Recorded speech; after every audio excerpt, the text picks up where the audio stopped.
Welcome back to Professor on Your Side, where we connect the journey from high school to higher ed and everything in between. I'm Dr. Johanna David-Tramantano. I'm an educator, mom, and lifelong advocate for students finding their path. If you joined us for episode 1, you know we talked about how to support diverse learners through the college application process and how to find schools that truly fit your student. Today we're shifting gears and we're digging into something every student needs, no matter their learning style, their interests, and that's executive functioning skills. These are the real-life thinking skills that help students plan, focus, organize, and follow through, the ones that often make the difference between surviving college and actually thriving there. So, let's talk about what these skills are.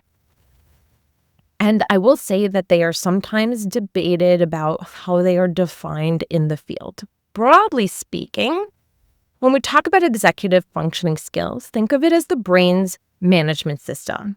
These are the skills that help you break a big task into steps, keep track of materials, resist distractions, and manage time. When students struggle to get started on a paper, forget deadlines, or feel overwhelmed by multitasking, that's not laziness. It's an executive functioning challenge. And here's the key. Executive functioning skills can be taught, practiced, and strengthened over time. In high school, teachers and parents often act as the external executive function. We remind, organize, and prompt, but in college, that safety net is gone. And students have to manage all of it on their own, and it sometimes feels like it's overnight for them. So there's also emerging research about how our current students may be struggling with executive functioning skills more than previous generations. A 2024 study published in Brain and Behavior, for example, found that nearly half of university students showed signs of smartphone addiction, and those students were significantly more likely to report attention deficits, ADHD-like symptoms, along with poorer sleep quality. In other words, the more our brains start to behave as if they have ADHD. And this is impacting children who are younger too. So in one longitudinal study of preschoolers, researchers found kids who were often calmed with mobile devices showed weaker executive function.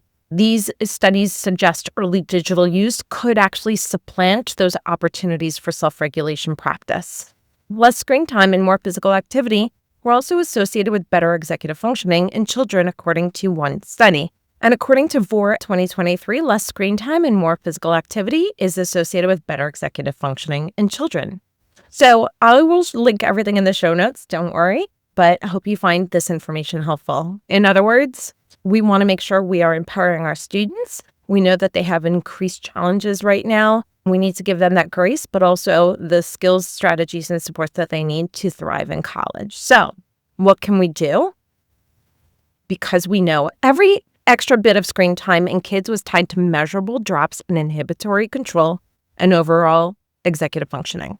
And that's why we need to start building these skills before college begins.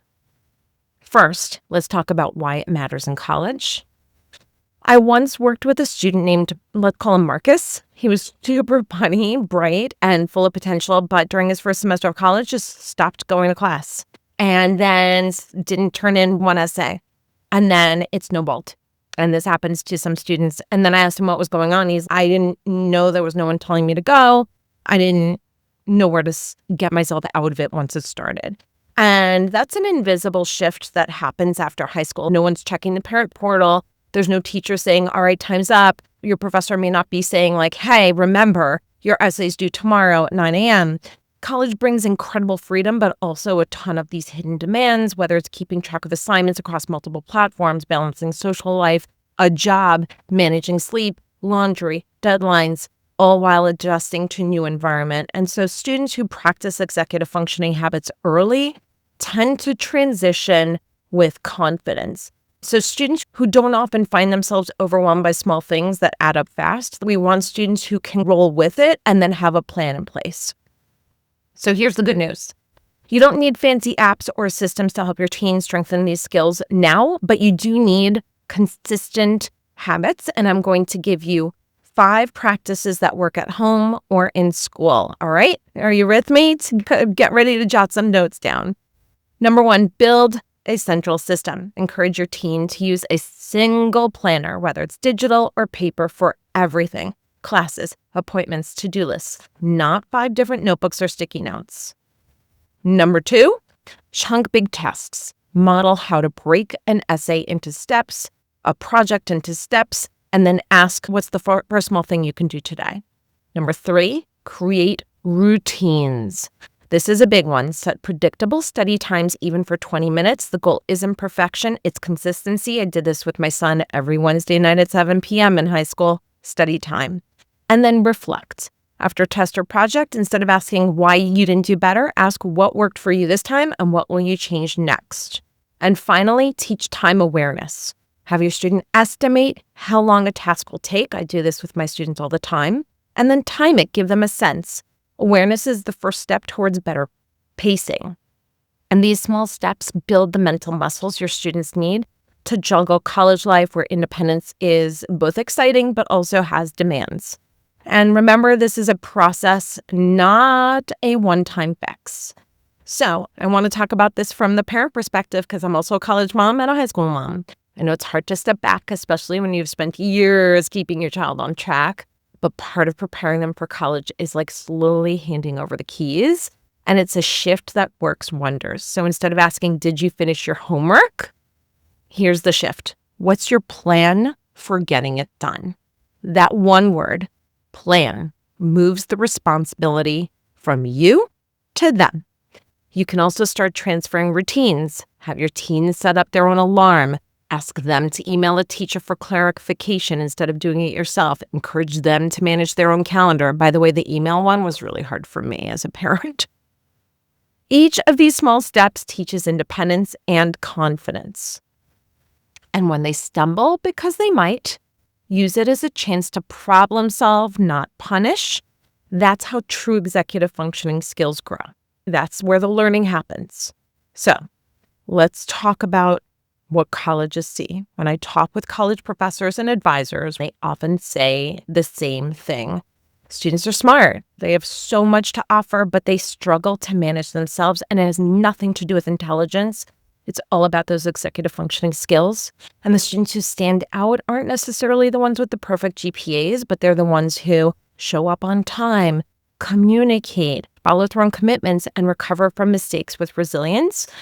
And those habits, the organization, communication, self-regulation, those are truly the real secrets of success in higher education and in the world. Number 1, executive functioning skills are teachable.